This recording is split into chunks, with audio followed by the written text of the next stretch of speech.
Let's get it on for the news review. We'll be joined shortly by Liz Hayfon-Asari, media consultant. But let's start with the Daily Graphic newspaper. Flood control drain projects stall. That's on page 13. 117.7 million Ghana cedis spent on 12 kilometers. Let's get some details of that story very quickly. All right, here we go. So, flood control drain projects have started between 2015 and 2019, have stalled and become conduits for flooding.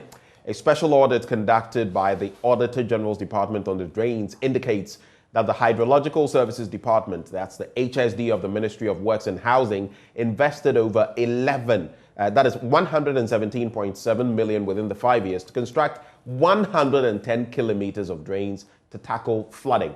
But here's where it gets interesting. However, the department did only 12 kilometers, representing 11% of the target, leaving 89% of the target unmet. Now, out of 27 drainage projects selected for the audit, 15 had engineering defects that contributed to flooding. Again, the auditors discovered that from 2015 to 2019, the HSD failed to construct any of the retention ponds targeted for 18 drainage basins. I could go on and on with this story. Check out details on page 13 of the paper. But what it means is that we have got just 11% of the target with 89% outstanding for the same sum, 117.7 million Ghana cedis. And these are some of the things we talk about, because if some of these things had been done, who knows? Maybe the flooding we're seeing currently, the property that has been destroyed, the invasion into people's homes, we could have prevented some of that. I mean, for me, it makes no sense, absolutely no sense. I was speaking the other day to someone, and the person, I think one of the members of parliament in the studio, and the person was making mention of the fact that even Germany sees flooding sometimes. Catchword, sometimes. Once in a long while. Of course, the elements, wind, earth, and all of that, the forces of nature, they still have the power to do whatever they will. That's why when there are typhoons and tsunamis and the rest, these are force majeure situations. But in our instance, it is nothing out of the ordinary. We know every year that this season will come and that the rains will come. But we're lame ducks, sitting ducks basically, for the rains to ravage us year after year after year. Leader after leader after leader. What kind of country are we in?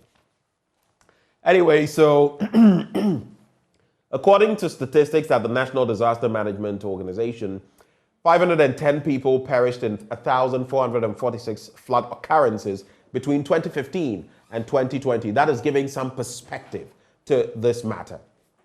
510 people losing their lives in a matter of about 5 years. That's an average of about 100 people per year.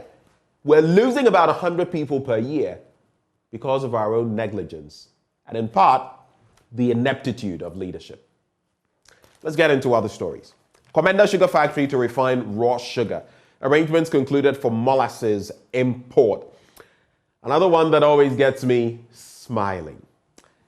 The Komenda Sugar Factory will start the processing of unrefined sugar, molasses, until it is able to grow raw materials on its own to feed the plant. Management has also concluded arrangements to import molasses to refine at the factory. A member of the board of directors of the factory and municipal chief executive for Commenda, Edina Eguafwe Brim, that's the KEEA, Solomon Ebuapia, in an interview with the Daily Graphic on the current state of the factory, said the measure was an alternative plan to ensure sugar was produced in the country at a relatively cheaper cost. He indicated that a lot of work had been done to get the factory to restart production, saying although the timelines were not exact due to unforeseen technical contingencies, the factory was ready to start production as soon. He declined to give the name of the country from which the molasses would be sourced.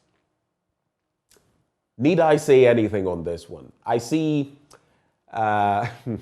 lists in the background, but again, one of those issues I have become inured to the Komenda Sugar Factory. You know how far back this goes? It goes into the 60s and all. And we're still here. Another white elephant that has been played about like ping pong between political parties. And we are there and we are not there. And now the Komenda Sugar Factory is a rust bucket. Even if we're going to activate this, we basically have to pump so much more money into it. Again, I ask, what kind of country are we in? And what kind of leaders do this to their people? Liz, a very good morning to you. It's a pleasure having you joining the conversation. I'm sure you caught me talking about the Komenda Sugar Factory. Here we are again. After so many promises, we're starting again. We're starting anew. Komenda Sugar Factory. I don't know whether to commend those saying the Commenda. I'm just playing on words. Whether to commend or not commend them about the state of Commenda. What's your take? It's a sad situation, and it's been on our table for years, and we just keep playing around it. And like your question, I mean, what kind of leaders do we have? What kind of a people are we? And now we're talking about importing molasses, when we're talking about creating jobs. When you're creating jobs and when you're encouraging the youth to go into agriculture, don't you find land for them to grow their sugar cane so we don't have to spend our little foreign exchange importing molasses to refine? We were refining sugar years ago. I mean, in the 70s and the 80s, Commenda was up and running, and people were happy to patronize sugar that was made here. And then it went downhill, and we haven't been able to resuscitate it. And we keep playing and just speaking words and not seeing any real action. When it was refurbished by the previous governments, we still have not seen Commenda rise to take the position that they used to have before. And so why are we just playing and wasting our time and wasting our money? Because it's the taxpayers' money that goes into refurbishing it. I think that a proper plan should be done. And then there's land to grow sugarcane. So let's get the youth engaged. Let's get the farmers who were in Commenda growing sugarcane for the factory back on point, doing exactly what they were doing. If we think that we want to resuscitate the Komenda Sugar Factory, then let's look at ensuring that the farmers are growing the sugarcane and we are not importing molasses to refine. Well, I think this is the last straw for me. I mean, like you just said, you now have to import molasses to sort of produce the sugar you want, while we could have, these projects were started, and we're supposed to have swathes of land where we're going to cultivate sugarcane and all of that. It wouldn't meet all of the production requirements, but over time, we're supposed to get there. So even if we had that in motion, we wouldn't be back. But it's, again, not one step forward, 2 steps backward. It is 1 step forward, 10 steps backward. You know, we always, it's always, and do you know what makes my heart bleed? It is something that I feel we ought to do here, and maybe the media generally ought to be looking at. I wish we could look at administration after administration and look at the damage, the loss done to the Ghanaian people for projects that have not been completed, continued, and all of that. The damage it does to us, because there are roads from the 90s that we've been fixing time and again, constructing since. Imagine if we had constructed this once and for all, how much we would have saved. There are projects, educational projects, hospital, health projects, and all of that. So you see that we're never really developing. We never really develop because it's the same projects you just keep circulating through a certain vent, and administration after administration comes back to it. This is a typical one. A lot of talk shop about the Komenda Sugar Factory when we are importing so much sugar, when we're importing so much rice, when we're importing all of these things. And there's Abeyime. There are places up north. Recently, the rains came and they flooded a lot of these rice paddies and the rest. What are we doing? The Nigerians have found a way of getting some good, appreciable level of, self-sufficiency when it comes to rice. We're sitting. So poultry, look at our industry. We're talking about soya bean and all of that. We're bleeding. They are not getting the right, products for feed. we're bleeding when it comes to sugar. We could easily produce this. I mean, as a young person, it sometimes just it maddens me. Like, what country is this? It maddens everybody, and it's because we are playing politics instead of working together as a people. We're playing politics with everything that is around us. If MPP comes in, it won't continue what NDC started, because then NDC will get the credit for it, and vice versa. And so we are just playing politics and playing lip service, giving the people lip service, and not really putting on the ground things that would help us develop. And so we're going around in circles.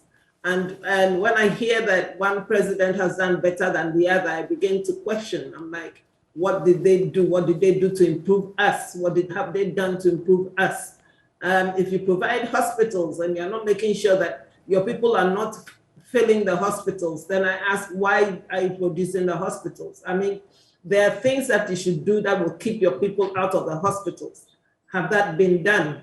And so we go around looking at certain priorities, and I keep questioning, why should we be building more hospitals when we can get our people living better lives and staying out of hospitals? But I don't know. I don't know what the priorities are. I don't know what each government seeks to do, because when you look at the manifesto and you look at what they do when they come into office, then you shake your head and question, because you don't see them following the promises that they have made to the people. Exactly as you've put it. The final story I'll look at in the Daily Graphic newspaper: don't use oil revenue to pay judgment debt. That's according to PIAC, and that's another very worrying development. So the Public Interest and Accountability Committee has expressed worry over the manner in which oil revenue is used to pay judgment debts awarded against the state. So judgment debt, and then they say, okay, oil money, here you go.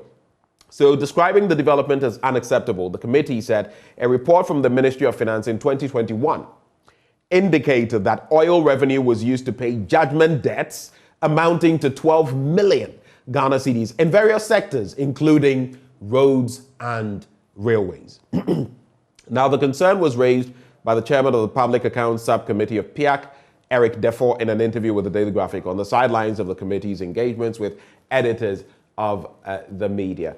Another thorny issue. So we have the APFA, we have all the other things, I mean, since we started extracting our black gold. But here we are, another bit of low-hanging fruit. What's the easiest way of making these settlements? Let's dig into our oil revenue coffers. Liz? I'm here thinking to myself, if we don't use oil money to pay our judgment debts, where will we get money to pay our judgment debts from? Who owns the money from oil or from any other resource? I think that it behoves on us as a country to stay out of abrogating contracts that cause us to have to pay huge debts as a result of judgments. So that probably will be one way to look at it. The second way is where are we going to get the money? We are in debt. I mean, the judgment debt has come. Where we're going to get the money to pay for it? You say we shouldn't use oil money. Okay, so oil money is probably being used for something else, and therefore it's probably being diverted to pay judgment debts. But if we don't use the monies that we have, then what do we do? And that is a question for our leadership. If the leadership is doing what is proper, then we probably won't be falling into judgment debts in the first place. So my question to the MP would be, where do we get money to pay for the judgment debts then? Because if you say we shouldn't use oil money, you should be giving us an alternative, or you probably have an alternative, because if we do not pay it, it would accrue. I mean, over the years, if you're not paying your debts, you definitely will be paying more than what you have been charged. It won't sit there, it accrues interest. So then how do we go about it? So those are questions that I'd have asked the MP so he would clarify and tell us exactly what he thinks should be done. If he hasn't done that, then he just doesn't throw it into the air, don't use oil money and leave it like that. What money should we use? And speaking of which, the graphic business, government misses Q1 revenue target, collects 13.6% less. And that is putting the 100.5 billion projected figure under pressure. So here are the details, Liz, and it makes for bad reading. So revenue generated from taxes and grants in the country amounted to 16.71 billion in the first quarter of the year. Now that is against the target of 19.34 billion, representing a shortfall of 2.63 billion. The shortfall translates into 13.6% according to the provisional fiscal data released by the Ministry of Finance this month. Now, an assessment of the data further revealed that while revenue targets were missed for almost all the tax components, those of the GET Fund and the COVID-19 health levies, which generated 609.98 million. And let's quickly go to page 6 for the rest of the story. And 284.70 million Ghana cedis respectively were the exceptions. But the fact that we're missing the quarterly targets can only mean that if something is not done to stem the tide, it could have a ripple effect on the rest of the year, which could mean that the shortfall could be bigger and the consequences also very unwelcoming, Liz. Yes, and the question is it as a result of people not paying their taxes? Or is it as a result of government not being able to collect the taxes that it owed them? A lot of people are tax fatigued. I mean, when you get your salary and you look at the slip and you look at your gross and you look at your net, you begin to ask questions. I mean, it looks like you're working more for the state than you're working for yourself because they're taking almost everything in taxes. You're paying tax here and tax there and tax everywhere. And again, we have not been able to put tax in a way that the tax release as you go along. I mean, you're always paying, always paying, always paying. And I feel sorry for those in business because they end up having to recoup their monies at the end of their production. And when that happens, then it's the consumer that has to bear the brunt. So it has become a vicious cycle. The shortfalls, I can't speak to it because I don't know what has caused it.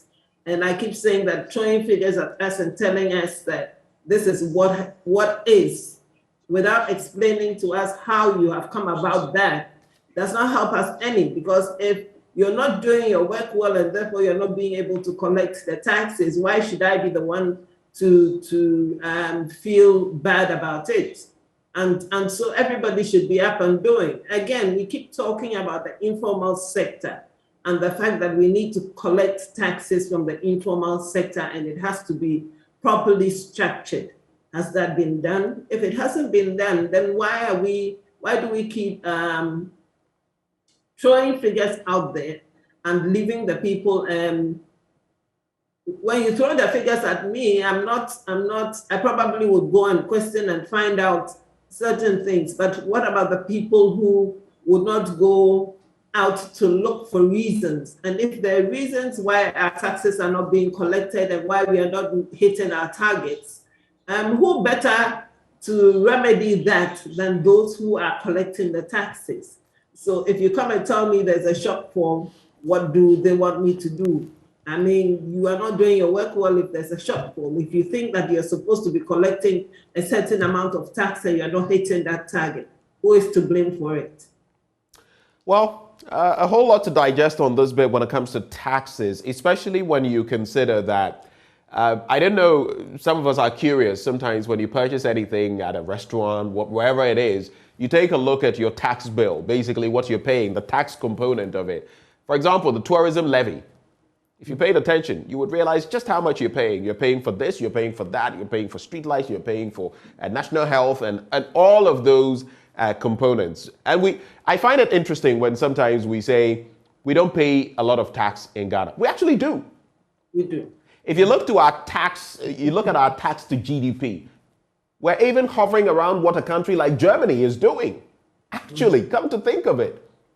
And we are even doing maybe above the middle income countries and what is expected of them. So the whole bit about we are not paying enough taxes is actually, it has a lot of holes in there because there are direct and indirect taxes. And now with an e-levy and all of that, look at our fuel products and the taxes. And now fuel prices are going up again.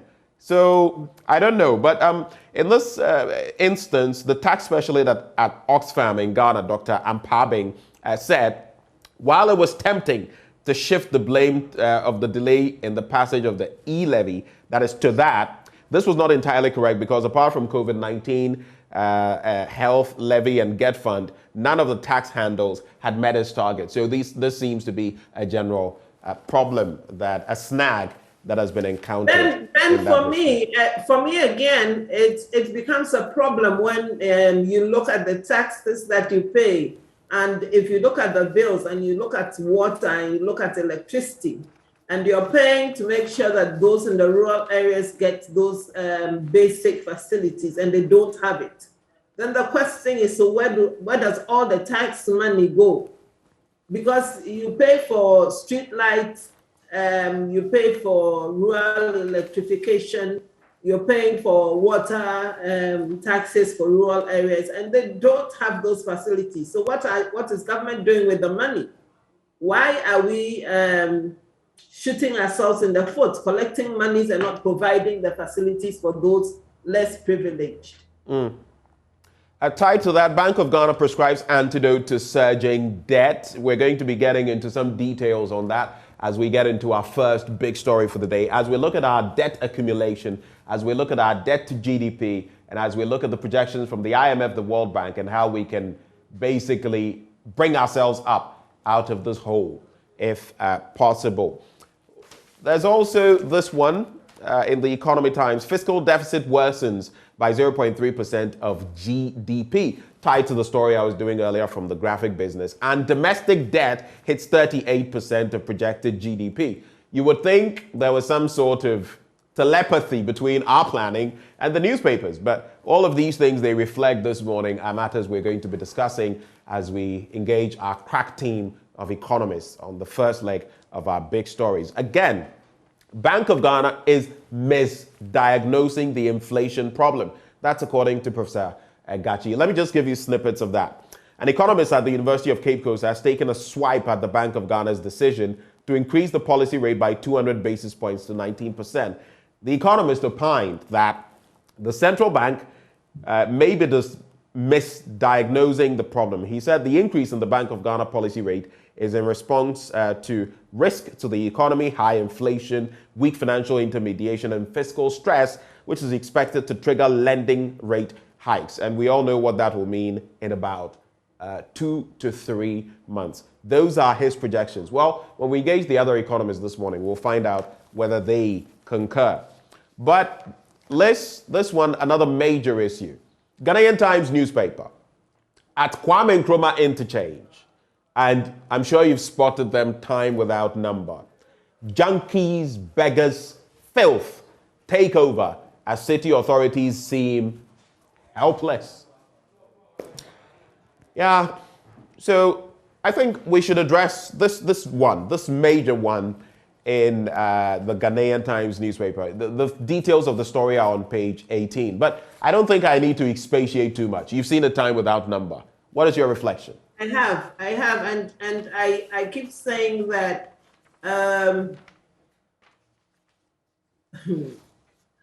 we are gearing towards a failed state because we are not able to take care of very little things. Did you just say we're gearing towards a failed state? Yes. Or filthy state? I said failed. Right. Failed state. Because we keep seeing the increase in the numbers of junkies on our roads. We keep seeing an increase of people living out on the streets, not having anywhere to lay their head. And it keeps causing us major problems because the filth in the cities, if you look carefully, is created by these people who do not have any proper place to stay, who are aching to make a living. They live from hand to mouth. and they sleep anywhere they get. They have no proper facilities to use. And if we are not able to contain these people, or if we are not able to ensure that their standards of living are improved, then it falls back on us, because then they create filth everywhere, and the city authorities are overwhelmed because there's so much filth, and there's filth everywhere. And these are the same people who are choking our gutters because they have nowhere to dispose of refuse. You put bins on the roads, and these bins are stolen. You put what should I call? What do they call them? You cover the gutters. You put gutter covers, metal, and these metals are taken to make coal pots by people who think that that is the best way they can get a resource to earn a living. And so we keep doing the same things over and over again, and therefore we are not improving, because if you put it today, somebody takes it, you put it tomorrow, somebody else takes it. You probably get tired and don't put any more, or there probably is no more money to put. And if we do not get these people off our streets, and if we do not get our streets clean, and if we do not make sure that we are taking care of the underprivileged, then we are going nowhere. We are going nowhere. If we can't bring people above the poverty line so that they can take care of themselves, then we are going nowhere as a people. And they will keep increasing. There's nothing to keep these people back in their villages, back in the towns where they came from. They keep all trooping to Accra thinking that there's greener pastures in Accra. And when they come and we are overwhelmed with them because we can't contain them, then we end up in the state that we are in. It's not Accra alone. It's the same thing in Kumasi. I'm sure if you look at the major capital towns, you'll find the same thing. If you go to Takoradi, you find a lot of filth and you find a lot of people on the streets. But we seem to be incapable of taking care of them. And therefore, it's not doing us any good. Right. And if we go down that road, and if we continue like that and always blame the state and will not take care of our own as well, it will be a problem for us. Let's do the Daily Guide very quickly. Kennedy Ejapong appears before Privileges Committee today. We all know why, about the issue of absenteeism on 15 occasions. There's Indum's U.S. GN Bank in hot water. And quite a situation there, quite a development there.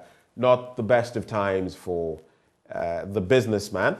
There's also Mahama's advisor scores 0 in PDP primaries. And the story there, a bit of a jab at former President Mahama. So the person who was one of his advisors is himself in the PDP in Nigeria, scoring 0 in primaries.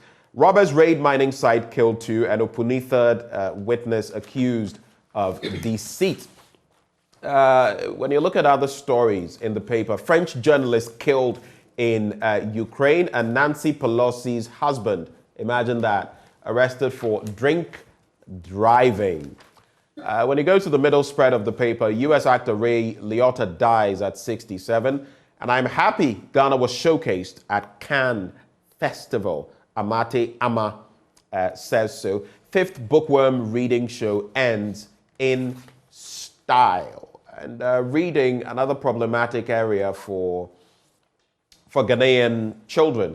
I get interactive with children a lot of the time. I don't want to mention where, but sometimes you look at, it's always the background. And if you don't have that background on the familial level, the school system must do that. But we're failing. You look at our kids 7 to 15, and when they read for you, but for some of those, you juxtapose that with the international, some of the very best international schools. I don't want to sell anyone. And then you see the gap, you see the difference between those in the Saito system and those, that is the public system, and those in some of these very refined international systems. I've encountered 12 to 15-year-olds who can't read as well as some 3 to 4-year-olds. And that is very disturbing. But all of that going on in this country, and we can still expend money doing all kinds of unnecessary things. Liz, I know you're passionate about education. We'll be wrapping on some stories, but your quick take on that, maybe in some 20 seconds. Yes, and unfortunately, I don't know how come all of a sudden we have gone down the drain when it comes to education. I was telling my children the other day that looking back, if you're comparing where I went to school and where they had to go to school, then I can comfortably say I went to Saito. And I ended up in Wesley Girls, and that was back in the day. I didn't go to Red Church, Christ the King, Ghana International School. I didn't go to any of those fancy schools. And yet when I went into Wesley Girls, we were all at the same level. Our reading was the same. I remember back in the day, when my father was a judge in Sunyani, and we were living in Sunyani at the time, there was always a reading competition in the library as to how many books you could read probably in a month. And you just didn't go to the library to pick up books to read. You came back to tell the story to the whole team that was on that reading competition list. And so if you didn't read the book, you couldn't get away with it. You'd be asked questions from the book. All that we are not doing anymore. And we don't even see the libraries where we'd encourage children in the rural areas to go and pick books and read. And so if we do not start them at an early stage, how do we hope that they would stay abreast with their counterparts who are living in big towns and big cities? And it's unfortunate. I mean, I don't know why we have gone so low, and each time we keep playing,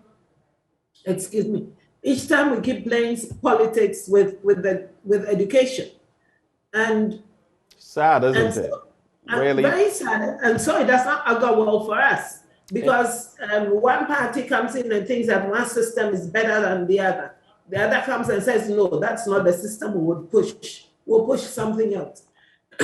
Poorly educated people will definitely be poorly developing people. I mean, you look at the script across the world, it is what it is. So until we get ourselves up by the bootstraps, nothing much to. But Liz, we have to go in about a minute. Just to wrap with the final newspaper, 50% of crashes caused by fatigue driving due to lack of rest stops. That's according to the National Road Safety Authority. Media houses should syndicate to become commercially viable. Oponkroma says so. MTN declares a 2 billion Ghana cedi profit after tax, pays 70.6% dividends. And of course, Selom Adadevo pictured the new CEO of the year when it comes to the telecommunications sector. And of course, we're very proud to say that our very own Kenansa is also CEO of the year, media, radio. And salute to you, sir. We see how diligent you are, and we are grateful that you spearhead the team. We also have Rally the Youth Behind You Star. Dr. John Kuma appeals to all state institutions. The final words, Liz. Yes, I think that I'll pick on what the Minister of Information said. And it has been said in the past that we have too many individualistic media organizations. And if they came together, they'll be stronger. They'll be stronger together because they'll be united. We don't need so many scattered all over the place. It becomes very difficult to be able to contain so many media outlets and so many media organizations, and everybody seems to be pushing their own agenda. But I think that the media should be focused on pushing their agenda for the development of the nation. And if we come together, we'll be able to do that better. Let's draw the curtains here, Liz. Always fabulous connecting with you. Thank you so much for the time spent with us this morning. Thank you for having me. And do have a good day.